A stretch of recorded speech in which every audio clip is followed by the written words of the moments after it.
कि मैंने एक नेताजी से कहा, ऊपर वाला आसमान से सब देख रहा है, आपने अब तक जो जो भी गुनाह किया।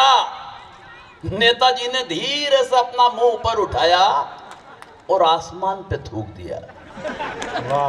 दोस्तों, आदमी काटता वही है, बोता जो बीज है।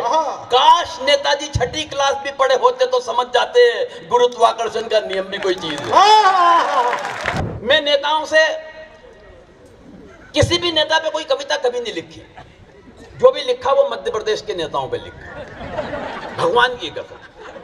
कोई नहीं लिखता मैं। और यार मेरे को एक मुस्कान भैया, पिछले दिनों मोदी जी और राहुल जी मिले तो मोदी जी ने कहा राहुल जी कि तू क्या जानता है मेरे बारे में, क्या समझता है तू मेरे को? 7 करोड़ फेसबुक फॉलोअर्स हैं मेरे, फेसबुक फॉलोअर्स 7 करोड़। उस आदमी ने क्या भोलेपन से जवाब दिया तो क्या हुआ, लिखते तो सब मेरे बारे में ही है।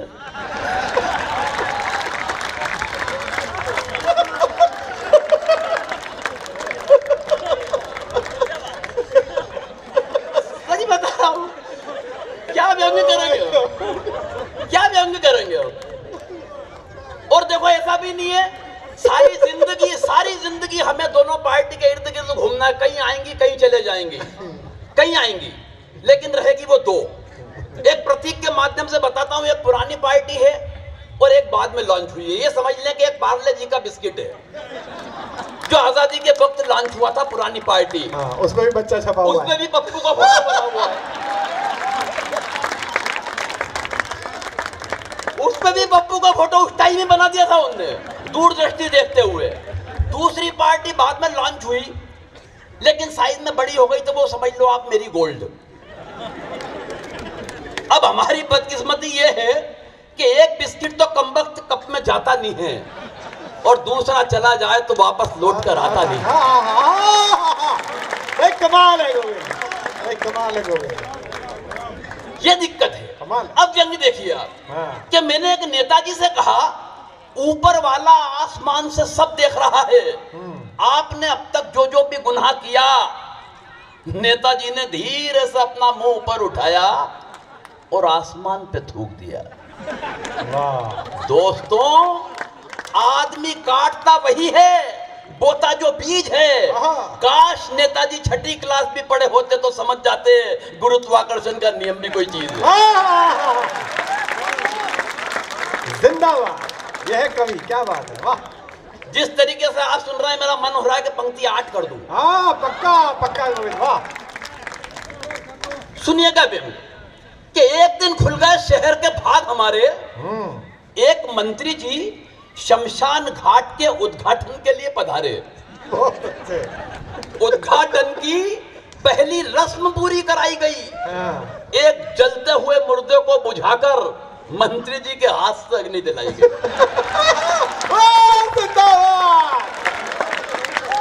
भाई जिंदाबाद। एक जलते हुए मुर्दे को बुझाकर मंत्री जी के हाथ से अग्नि दिलाई गई। इस घटना से कम एक बात का तो पता चलता है कि आदमी का नसीब खराब हो तो वो मरने के बाद भी भुगतता है। आदमी का नसीब खराब हो तो वो मरने के बाद भी भुगतता है। पंडित जी ने कहा, श्रीमान कृपया क्या इस दिशा में आकर अग्नि दिखाएंगे? और व्यंग की अगली पंक्ति भी ये नहीं कहूंगा साहब ताली बजाना, लेकिन अगर बजे तो फिर पूरा पंडाल गूंज जाए।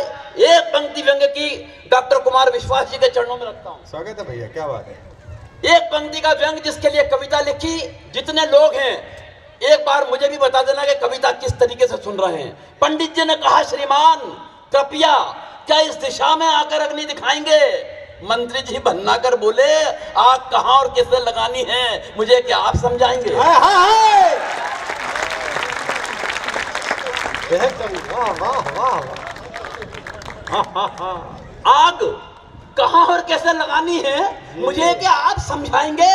अरे हम इस हिंदुस्तान की राजनीति को बरसों से झेल रहे हैं। रोजाना विरोधियों के साथ तरह तरह की आग से खेल रहे हैं। और पंडित जी आप तो बुजुर्ग हैं, आपको तो कम से कम ये बात समझ में आनी चाहिए कि आग दिशा देख के नहीं, आग तो हवा का रुख देख के लगानी चाहिए।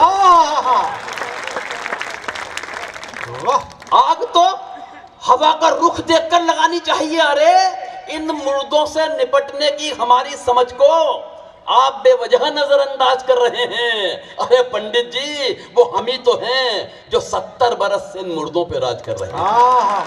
क्या बात है, वाह। काश मंत्री जी को पेट की आग और चूल्हे की आग के बारे में भी कुछ पता होता तो दोस्तों इस हिंदुस्तान का नक्शा कोई दूसरा हुआ होता। वाह, क्या बात है, क्या बात है। हाँ गोविंद, बहुत बढ़िया। एक कविता साहब पिछले दिनों उसने यूं जन्म लिया कि आपने देखा होगा टीवी पे एक न्यूज कई दिनों तक चली कि हरियाणा के एक शहर में एक भैंसा 7 करोड़ रुपए में बिका। अखबार में भी आया और टीवी पे भी हर चैनल ने बताया, न्यूज में भैंसा 7 करोड़ में बिका। अब तो खैर नौका हो गया वो इस कविता के बाद। 2 करोड़ बढ़ गए हैं, इसके कुछ भी नहीं बढ़े। सच बता रहा हूं। अब कविता कहां से जन्म लेती है, कविता का व्यंग कहां से आता है कि सुबह सुबह अखबार में गजब का समाचार दिखा। खबर थी हरियाणा के एक शहर में एक भैंसा 7 करोड़ रुपए में बिका। मैंने पत्नी से कहा, इस खबर ने मेरे जहन में सन्नाटा सा खींच दिया है, यूं लगता है सीएम यमराज ने अपना भैंसा बेच दिया है। पत्नी बोली है, मेरे भोले भंडारी मती मारी गई है तुम्हारी, सुबह से अलापे जा रहे हो, जाने कौन सा राग, खबरों के इस भूत ने खत्म कर दिया है तुम्हारा दिमाग, मगर खबरों का ये भूत इस सच के आगे ज्यादा देर नहीं टिकेगा। अरे जिस मुल्क में सीएम यमराज 2 कौड़ी में बिक जाते हो, वहां उनका भैंसा 7 करोड़ में कैसे बिकेगा। फिर भी अगर ऐसा हुआ है तो मैं यही कहूंगी कि ऐसे हालात ही मुल्क को बीमार बना देते हैं, और भैंसा 7 करोड़ में बिक भी गया तो हैरत कैसी मेरे हुजूर, ये वो मुल्क है जहां गधे भी करोड़ों में बिक के सरकार बना देते हैं। तो सुबह सुबह इन्हें कोसने की ना भूल कीजिए, पहली बार कोई गधों से ऊपर उठा है, बधाई कबूल कीजिए। मैंने कहा सच कह रही हो मेरी जान, मगर इतनी ही है अगर भैंसों और गधों की पहचान, तो तू भी मेरी जिंदगी पे एक एहसान कर देती, इन 2 गधों को जन्म देने की बजाय एक भैंसा जन्म देती। इन 2 गधों को जन्म देने की बजाय एक आध भैंसा जन्म देती। लोग भी हो गए हैं केसों केसों के बाप, हम भी हो जाते गधों की जगह भैंसों के बाप।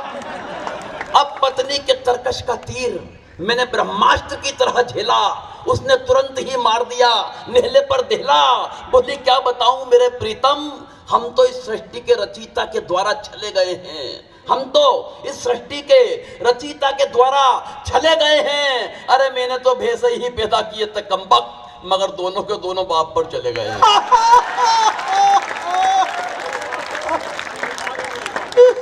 मैंने तो भैंसे ही पैदा किए थे कमबख्त, मगर दोनों के दोनों बाप पर चले गए हैं। अरे तुमसे ज्यादा तो दुखी मेरी राम कहानी है, मुझे तो उम्र भर 3-3 गधों से निभानी है। मुझे तो उम्र भर 3-3 गधों से निभानी है, मगर मैं धैर्य नहीं खोने वाली। किसी ने वादा किया है अच्छे दिन जरूर आएंगे, मगर मैं धैर्य नहीं खोने वाली। किसी ने वादा किया है अच्छे दिन जरूर आएंगे, जब इन सरकारी राज की रथों में भैंसों की जगह ये गधे जोते जाएंगे। बहुत, एक बार जोरदार तालियां गोविंद के लिए बजा दीजिए। वाह वाह।